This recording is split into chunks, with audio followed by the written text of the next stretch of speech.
স্টুকো খাওয়া দাওয়ার জন্য সেটা বাংলা রেস্টুরেন্ট আছে, এই জায়গায় যাওয়া দরকার।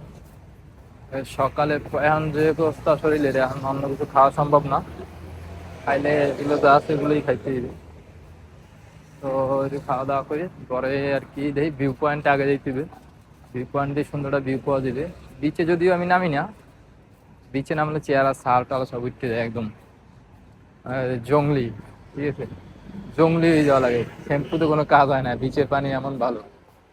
বিচের বিচের পানি দেখতে সুন্দর, কিন্তু রোদ্রু আর গরমে লবণে শরীর চাগাই গেলে। আমি একদিনই নামছিলাম, তা ওই ফিফিতে যে 4-5টা আইল্যান্ডে ঘুরতে গেছিলাম, ওদিন নামছে, কিন্তু নামার পরে ওই কোনো সুবিধা, মানে নামার তো নামতে তো ভালো লাগছে ঠিক আছে, কিন্তু ওঠার পরে দেখতেছি যে আস্তে আস্তে সবকিছু চাল বাল সব উঠে যেতেছে।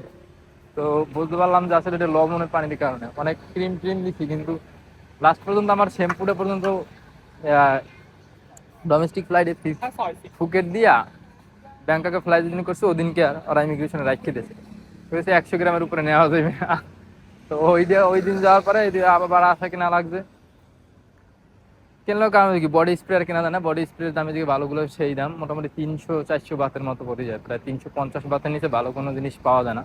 তো এদিক দিয়ে একটা জিনিস ভালো আছে। আর বাকিটা আপাতত খাওয়া দাওয়া লেগে যাইতেছি।